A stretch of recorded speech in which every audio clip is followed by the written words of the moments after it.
بسم اللہ الرحمن الرحیم۔ محترم سامعین کرام، اب تک آپ بازیگر کی 74 اقساط سماعت فرما چکے ہیں اور اب پیش خدمت ہے قسط نمبر 75۔ چند لمحے بھی نہ گزرے ہوں گے کہ اندر سے شور صاف سنائی دیا۔ میرا دل زور زور سے دھڑکنے لگا۔ مجھے اس کی آواز صاف سنائی دی تھی اور دوسرے ہی لمحے وہ ہمارے سامنے تھا۔ میری آنکھیں چندھیا گئیں۔ وہ بٹھل ہی تھا۔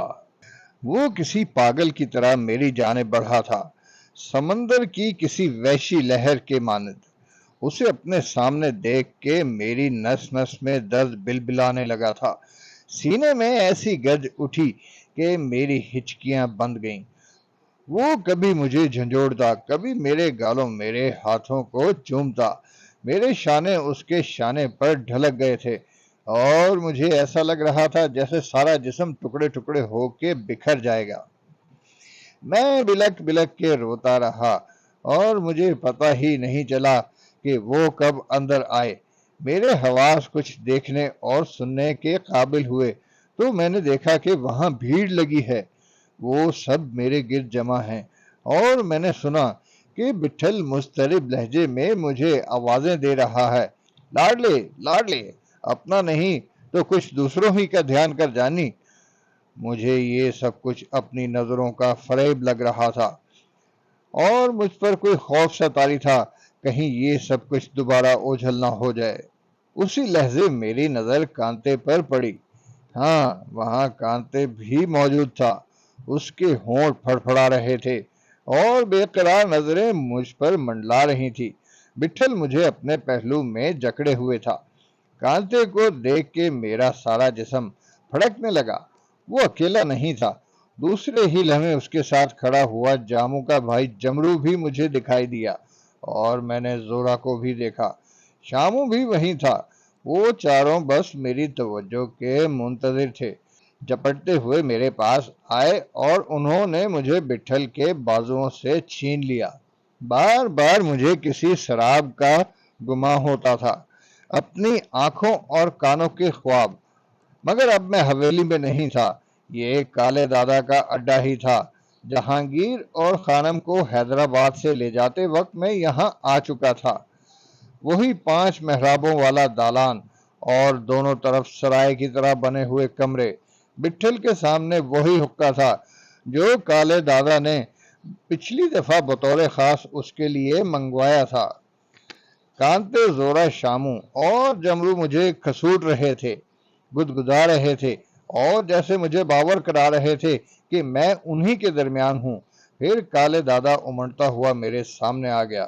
اس نے زورا اور جمرو کو سر مار کے ہٹا دیا اور ورافتگی سے میرے ہاتھوں کو بوسا دیا۔ قسم سے استاد ایک پل کو بھی آنکھ نہیں لگایا کیا؟ بٹھل کی طرف اشارہ کرتے ہوئے وہ بے چینی سے بولا۔ وہ سب اڈے ہی کے آدمی ہوں گے جو صحن میں ادھر ادھر منتشر کھڑے تھے۔ کالے دادا کو میرے پاس بیٹھا دیکھ کے وہ سب چوکی پر چلے آئے اور انہوں نے میرے گرد گھیرا ڈال دیا۔ چوکی پر تل دھرنے کی جگہ نہیں رہی تھی۔ کانتے مجھے دبوچے ہوئے تھا، اس کا بس نہیں چلتا تھا کہ مجھے اپنے اندر سمو لے۔ اسی نے مجھے ان کے بیچ سے اٹھایا اور چوکی سے اتار کے زمین پر کھڑا کر دیا۔ صحن میں شور مچنے لگا تھا۔ کالے دادا نے ہاتھ اٹھا اٹھا کے اور چلا چلا کے انہیں خاموش کرنا چاہا۔ چیخ و پکار کسی قدر کم ہوئی تو وہ مچلتی ہوئی آواز میں بٹھل سے بولا، استاد ابھی میٹھا آئے گا۔ اس کے کہنے کی دیر تھی، سبھی شد و مت سے اس کی تائید کرنے لگے۔ آئے گا رے، ضرور آئے گا، فیل کیوں مچاتے ہو؟ بٹھل نے کھنکتے لہجے میں کہا۔ آدمی بھیجو کالے، جتنا ملے سب ادھر ہی کھینچ لاؤ۔ بٹھل کی آواز ان کے شور میں دب گئی۔ پیرو بٹھل کے کولے سے کولا ملائے گاؤ تکیے سے ٹیک لگائے بیٹھا چندی آنکھوں سے ان سب کو دیکھ رہا تھا۔ مٹھائی کا ذکر سن کے اس نے کالے دادا کو مخاطب کر کے ہانک لگائی، اوے کالا بھائی، اپنے لیے تو ابھی چائے کا بولو باپ۔ ایک دم دادا، ابھی چٹکیا میں تیار ہوتا ہے۔ کالے دادا چھاتی پر ہاتھ مار کے بولا، اور کچھ بولو بادشاہ۔ کھانا کھا لیا ہے تم نے دادا؟ بٹھل نے چونک کے پوچھا۔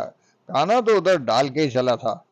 وہاں سے نکلے زیادہ دیری نہیں ہوا ہے، 4 مینار سے ابھی سیدھا ادھر پہنچا ہے، پہلے ذرا نہا دھو لو، بٹھل نے بھاری آواز میں کہا اور سر اٹھا کے کانتے سے بولا، اس کو ایسے ہی پگھلاتا رہے گا، ذرا ایسے شیشہ تو دکھا۔ کالے دادا اڈے کے آدمیوں کو چیخ چیخ کر اور اپنی سمجھ کے مطابق مٹک مٹک کے مختلف حکم دے رہا تھا۔ عمارت کے در و دیوار ان کی چاپوں اور آوازوں سے دھمکنے لگے تھے۔ انہوں نے بھاگ دوڑ اور بھی تیز کر دی تھی۔ چوکی سے اتر کے میں کانتے اور جمرو کے ساتھ فرش پر کھڑا تھا۔ بٹھل کا اشارہ ملتے ہی کانتے نے میری کمر میں ہاتھ ڈال کے مجھے جکڑ لیا اور میرے جسم کو زور سے جھٹکا دیا۔ وہ مجھے لوگوں کی بھیڑ سے اندر لے جانا چاہتا تھا۔ اسی پل بے اختیار میری نگاہ بٹھل کے پیر پر گئی، میرے قدم زمین پر جم کے رہ گئے۔ میں پلٹتے پلٹتے ٹھہر گیا۔ بٹھل کے پیر پر ابھی تک پٹی بندھی تھی، مگر پہلے کی طرح نظر نہیں آ رہی تھی۔ تمہارا پیر اب کیسا ہے؟ میں نے بجھی ہوئی آواز میں اس سے پوچھا۔ جواب دینے کے بجائے وہ مجھے گھور کے دیکھتا رہا اور پیرو سے بولا، ابھی کچھ بولنا جانتا ہے دادا؟ ایسا؟ پیرو پہلے تو چونک پڑا، پھر کہکہا لگاتے ہوئے بولا، ایک دم طوطے کے مافک رٹا لگاتا تھا، پنجرے کے پنچھی کے مافک۔ اس کے پاس ایک آواز ہی تو اپنی رہ جاتی ہے دادا۔ ہاں بٹھل بھائی، پیرو کی آواز بوجھل ہو گئی۔ اپن کیا بولے، اپن نے ایسا پنجرا سالہ کبھی نہیں دیکھا۔ بٹھل نے اس کے زانوں پر آہستہ سے تھپکی دی اور اسے کچھ نہیں کہنے دیا۔ پھر حقہ گڑ گڑاتے اور بڑبڑاتے ہوئے وہ مجھ سے کہنے لگا، سب ٹھیک ہے رے، اپنا ماس تو مٹی بھی مشکل سے نکلے گی، مگر تم یہاں کب پہلے رسیاں تو کچھ ڈھیلی کر لے، آگے ساری رات پڑی ہے، لگتا ہے ادھر بس دیواریں چاٹتا رہے۔ ابھی اپن نے بہت باندھ کے رکھا تھا، پیرو بیچ میں بولا۔ کبھی ایک دم رسی توڑانے لگتا تھا پر سنبھلا ہی رہا۔ ادھر پہنچتے ہی ابھی کچھ ڈھیر ہوا ہے، ٹھکانے پر آ کے شیر بھی ڈھیر ہو جاتا ہے۔ ابھی تم ٹھیک ہی بولتا ہے بٹھل بھائی، پیرو نے کہا، اپن سالہ شیر تو اپنے کو نہیں بولتا، پر ادھر آ کے اپن کا جوڑ بھی کچھ لوٹ پلٹ ہو گیا ہے۔ تم بھی تھوڑا آرام کر لو دادا، تم کو ابھی پورا کدھر دیکھا ہے۔ پیرو نے بے تابانہ اس کا ہاتھ سینے میں بھینچ لیا۔ اپنا آرام تو ابھی تم کو دیکھنے سے ہو جائے گا۔ کانتے مجھے کھینچتا دھکیلتا ہوا اندر دالان میں لے آیا۔ مجھے ان کے درمیان ابھی تک ابا جان مارٹی نظر نہیں آئے تھے۔ میری نگاہیں انہی کو ڈھونڈ رہی تھیں۔ کانتے سے کچھ پوچھتے ہوئے میری زبان اینٹنے لگتی تھی، جانے وہ کیا بتائے، لیکن مجھ سے ضبط نہیں ہوا۔ کانتے نے اندر کمرے میں آ کے مجھے اپنا جوڑا پہننے کو دیا تو میں نے سب سے پہلے انہی کے بارے میں اس سے پوچھا۔ تھوڑا چھری تھلے دم لے، وہ آنکھیں میچ کے بولا، سب ٹھیک ٹھاک ہی ہے۔ مگر وہ ہیں کہاں؟ ادھر ہی ہیں لاڈلے۔ یہیں؟ میں نے اضطراری لہجے میں پوچھا۔ یہاں کیسے ہوتے، ادھر اڈے پر رکھتے ان کو؟ وہ تنک کے بولا، بالکل بولا ہو کے آیا ہے۔ پھر کیا وہ ابھی ہوٹل ہی میں ہے؟ نہیں، ہوٹل میں نہیں۔ اس نے مجھے ان کے بارے میں کچھ بتانے سے صاف انکار کر دیا جب تک میں نہا دھو کے لباس تبدیل کر کے اپنا حلیہ ٹھیک نہ کر لوں۔ نہانے کو میرا جی بالکل نہیں چاہ رہا تھا، نہانے کا یہ کوئی وقت بھی نہیں تھا۔ ناچار مجھے اس کی بات ماننی پڑی۔ دالان ہی میں غسل خانہ تھا، نل کھلا ہوا تھا۔ کانتے نے مجھے اندر دھکا دے کے باہر سے دروازہ بند کر دیا۔ کانتے کے چہرے اور لب و لہجے سے کوئی اندازہ نہیں ہوتا تھا۔ وہ کہہ رہا تھا کہ ابا جان شہر میں ہیں مگر ہوٹل میں نہیں ہیں۔ پھر وہ کہاں ہو سکتے تھے؟ مارٹی بھی یہاں نہیں تھا، یقیناً وہ انہی کے ساتھ ہوگا۔ پہلے میں اپنے طور پر یہی سمجھا تھا کہ انہوں نے ابا جان کو کہہ سن کے بمبئی چلے جانے پر آمادہ کر لیا ہوگا، مگر میرے بارے میں کوئی خبر سنے بغیر ابا جان یہاں سے کیسے جا سکتے تھے؟ میری تو سمجھ میں نہیں آ رہا تھا۔ بٹھل کی یہاں موجودگی سے ابا جان کی وحشت کا اندازہ کیا جا سکتا تھا۔ انہوں نے ہر طرف سے مایوس ہو کے ہی اسے مطلع کیا ہوگا۔ پانی خاصا ٹھنڈا تھا، مجھے جھرجھری سی آ گئی، لیکن ایک دو ڈونگوں کے بعد زیادہ محسوس نہیں ہوا۔ میں نے جیسے تیسے جلدی صابن ملا اور تولیہ سے خشک کر کے کانتے کے کپڑے پہن لیے۔ محترم سامعین، بازیگر کی داستان گوئی آپ کو کیسی لگی؟ کمنٹس میں اپنی رائے سے ضرور آگاہ کیجیے، اس ویڈیو کو لائک کیجیے اور ہاں، ہماری حوصلہ افزائی کے لیے اس چینل کو ضرور سبسکرائب کریں تاکہ آنے والی تمام ویڈیوز آپ کو بر وقت مل سکیں۔ اس کے اور میرے کپڑوں کی پیمائش میں کوئی خاص فرق نہیں تھا۔ بمبئی اور کلکتے میں اکثر ہم ایک دوسرے کے کپڑے پہن لیتے تھے۔ لباس کی تلاش خراش بتا رہی تھی کہ یہ کپڑے زری کے بنائے ہوئے ہیں۔ گریبان سے ایسا ہی کڑا ہوا کرتا اس نے مجھے ترپ کے دیا تھا۔ پاجامے کی مہری بھی اتنی ہی چوڑی تھی جتنی میرے پاجامے کی تھی۔ زری کو گلاب کا عطر پسند تھا، اس کی ہلکی ہلکی خوشبو کرتے میں بسی ہوئی تھی۔ نہانے سے میری رگوں میں جیسے ٹھنڈک سی گھل گئی۔ کانتے دروازے کے ساتھ کھڑا تھا، جمرو اور زورا بھی باہر موجود تھے۔ میرے نکلتے ہی کانتے نے بازو پھیلا کے مجھے گلے سے لگا لیا، کنگھی دی، میرے کرتے کی آستینیں درست کی اور میری آنکھوں میں جھانکنے لگا۔ کیا دیکھ رہے ہو؟ میں نے تندی سے کہا۔ تجھی کو دیکھتا ہوں۔ اس کی آواز ڈول رہی تھی۔ معلوم پڑتا ہے جگ بیت گئے ہیں۔ کدھر کھو گیا تھا لاڈلے؟ کانتے بھائی سمجھو دوبارہ زندگی ملی ہے، اپنے دن بھی تجھ کو لگ جائیں، وہ بے قراری سے بولا۔ تجھ کو کیا بتاؤں، 5-6 دن کا وقت کتنے جوخم سے کٹا۔ ادھر ہم بھی بالکل جڑے ہوئے تھے، وہ تو تم دونوں کو دیکھتے ہی پتا چل گیا تھا۔ ویسے بھی اپنے کو کوئی اچھے کی امید نہیں تھی۔ تمہیں معلوم تھا کہ ہم کہاں تھے؟ معلوم تھا بھی اور نہیں بھی، وہ بھڑکتے ہوئے لہجے میں بولا۔ استاد نے بیڑی ڈال رکھی تھی، سالی ماں قسم استاد آڑے نہیں ہوتا تو تیرا بھائی 10-20 کو ٹھکانے لگا کے ہی لوٹتا، پر استاد، وہ جز بز ہو کے بولا، استاد کو تو جانتا ہے کبھی بالکل مٹی کا بن جاتا ہے۔ گویا تم جان گئے تھے کہ ہم کہاں۔ میری بات منہ ہی میں رہ گئی۔ کالے دادا اڈے کے چند آدمیوں کے ساتھ دوڑتا ہوا میرے پاس آ گیا تھا۔ کانتے بھی ہونٹ چبا کے رہ گیا۔ اس دوران صحن میں اور بہت سے لوگ جمع ہو گئے تھے۔ ہم کالے دادا کی میت میں اندر دالان سے ابھی باہر آئے تھے کہ دروازے سے کچھ اور لوگ مٹھائی کے ٹوکرے اٹھائے شور مچاتے اندر داخل ہوئے۔ وہ ہار پھول بھی ساتھ لائے تھے۔ جیسے ہی میں چوکی کے پاس پہنچا، مجھے دیکھ کے پیرو اچھل گیا اور پٹر پٹر آنکھیں جھپکانے لگا۔ استاد ابھی کچھ دیکھتا ہے؟ اس نے بٹھل کو ٹوکا دیتے ہوئے کہا۔ بٹھل کی آنکھیں بھی چمکنے لگی تھی۔ ہاں دادا، وہ سر ہلاتے ہوئے بولا، ابھی کچھ وہی لگتا ہے۔ پیرو نے لمبی سانس کھینچی اور دونوں ہاتھ سے کان پکڑ کے آسمان کی طرف دیکھتے ہوئے کہنے لگا، اپن کو آخری ٹائم ابھی ضرور کچھ آسانی ہو جائے گا۔ ہم کو معلوم تھا دادا یہ کس کے ساتھ ہے، بٹھل نے نسبتاً اونچی آواز میں کہا، پر اپن کا مغز بھی ادھر جا کے ایک دم پھر گیا تھا بٹھل بھائی۔ آنکھ کھلا تو اپن قید خانے میں پڑا تھا۔ شروع میں تو اپن سب ماحول جانا، پر جلدی الٹا سیدھا سمجھ میں آ گیا۔ ادھر کا کچھ ٹھیک نہیں تھا، پل میں رت بدل جاتا تھا۔ اپن مانتا تھا، میں سوچتا تھا ابھی بٹھل بھائی کے سامنے آنے کا رہے گا بھی کہ نہیں۔ وہ ادھر سالہ نواب کا اولاد، جانے دو دادا۔ بٹھل نے پیرو کا شانہ دبا کے بھن بھناتے ہوئے لہجے میں اسے روک دیا۔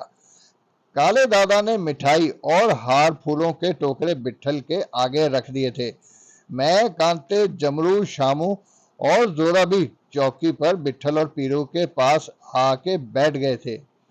کالے دادا نے بٹھل کے گلے میں ہار ڈال کے مٹھائی کا پہلا دانہ اس کے منہ میں رکھا۔ ہر طرف نعروں جیسی صدائیں بلند ہونے لگیں۔ وہ سب بٹھل کو مبارکباد دے رہے تھے۔ عمارت میں کان پڑی آواز سنائی نہیں دیتی تھی۔ ابھی کالے دادا ہمارے سامنے سے نہیں ہٹا تھا کہ ایک دراز کا تنومند عمر رسیدہ شخص تیزی سے چوکی کی طرف بڑھا اور بٹھل کے مقابل آ کے بیٹھ گیا۔ اس نے سر جھکا کے پہلے بٹھل کے گلے میں گوٹے کا ہار ڈالا اور اس کے پیر پکڑ کے زیر لب کچھ کہنے لگا۔ بٹھل نے اس کا جھکا ہوا سر اپنے سینے میں بھینچ لیا اور اس کے لمبے کھچڑی بالوں میں انگلیاں پھیرتے ہوئے بولا، اپنے لیے تو تمہارے یہ پھول ہی بہت ہیں سردار، ہم کو اس کی بالکل ضرورت نہیں۔ بٹھل کا اشارہ اس تھیلی کی طرف تھا جو آنے والے شخص نے چپکے سے اس کے قدموں میں رکھ دی تھی۔ وہ شخص ہاتھ جوڑے بٹھل کے سامنے بیٹھا رہا۔ منع مت کرو مائی باپ، اس نے لجاجت سے کہا۔ اپن پھر کیا جانے کہ اس نے اپنے کو کسی قابل نہیں سمجھا؟ استاد اپن سے خفا ہے؟ نہیں نہیں، بٹھل نے مسکراتے ہوئے کہا۔ پھر انکار کاہے کو ہے استاد؟ وہ آزردگی سے بولا۔ اس کو خوشی سے لایا ہے، اور یہ تمہارا جانتے ہیں سردار، اپنا حق ہم خوب جانتے ہیں، پر اس کو تم پاس ہی رکھو، ضرورت پڑی تو آدمی بھیج دیں گے۔ کانٹے نے مجھے ٹوکا دیا اور سرگوشی میں بولا، یہ دل بڑا ہے، ادھر سارے بازار کا ٹھیکیدار ہے سالا، بازار کا سارا بھتہ پہلے اسے جاتا ہے، پھر اڈے پر آتا ہے۔ شکل و صورت سے وہ کسی اڈے کا استاد نظر آتا تھا۔ جسم اچھی طرح چوڑا، شیر کی طرح چوڑا سر، بڑی بڑی پھٹی پھٹی آنکھیں، ادھڑا ہوا سا سانولا رنگ۔ بے دل ناخواستہ اس نے تھیلی اٹھائی اور الٹے قدموں چوکی سے اتر گیا۔ وہ اترا ہی تھا کہ اڈے کا ایک اور آدمی لپک کے چوکی پر آ گیا اور بٹھل کے پیروں پر سر رگڑنے لگا۔ نمبر 1 کا نقشے باز آرامی، کانتے نے بتبتاتے ہوئے مجھ سے کہا۔ آگے پیچھے بہت پچھاڑی کھاتا تھا سالا، میں نے اس سے پہلے بھی دیکھا تھا، شاہ کبیرے کے ساتھ۔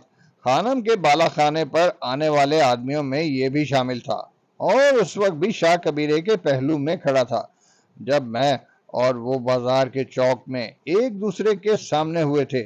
بعد میں اس شخص نے اڈے پر رہنے کے لیے بٹھل سے درخواست کی تھی، اور بٹھل نے اسے کالے دادا کے ہاتھ میں دے دیا تھا۔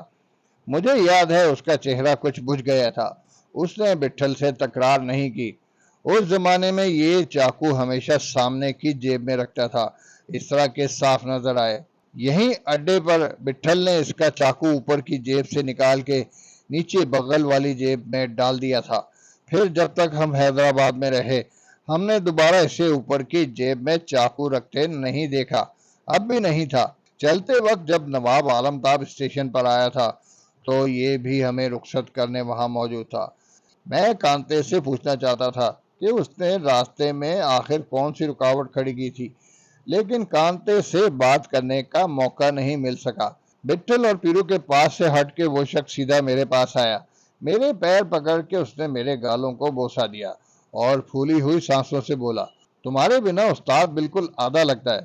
پھر خود چونک پڑا اور سنبھل کے بولا، اپن کا مطلب ہے استاد ایسے 100 سے 1000 سے بڑا ہے، پر تمہارے بنا کوئی کمتائی لگتا ہے۔ اس میں صرف اپنے کو نہیں، یہاں سبھی کو۔ اپن بول نہیں سکتا کہ تم کو دوبارہ دیکھ کے کتنی خوشی ہوئی ہے۔ ناتھو کو اپنا نوکر سمجھو دادا، اور اپنے کو حکم کرو۔ میں نے اپنے پیروں سے اس کے ہاتھ ہٹائے اور اس سے کچھ کہنے کی کوشش کی، لیکن کہہ نہ سکا۔ اچھا ہوا کہ کانتے نے اسے اپنی جانب گھسیٹ لیا اور یوں میری مشکل حل کر دی۔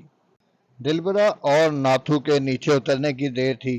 لوگ ہر طرف سے چوکی کی طرف امڑ پڑے۔ بظاہر ان کا ارادہ یہی معلوم ہوتا تھا کہ وہ سب ایک دم اوپر آ جائیں گے، مگر کالے دادا اور اڈے کے دوسرے آدمیوں نے انہیں روک لیا اور سختی سے تاکید کی کہ وہ تحمل سے کام لیں۔ اس وقت میری سمجھ میں آیا کہ ان کا کیا مقصد ہے۔ وہ بٹھل کو ناتھو اور دلبرا کی طرح بالمشافہ مبارکباد دینے کے لیے بے قرار نظر آتے تھے۔ اچھا خاصا ہجوم تھا اور لوگ مسلسل اندر آ رہے تھے۔ گویا اگر یہی سلسلہ چلتا رہا تو ساری رات گزر جائے گی اور ہم یوں ہی بیٹھے رہیں گے۔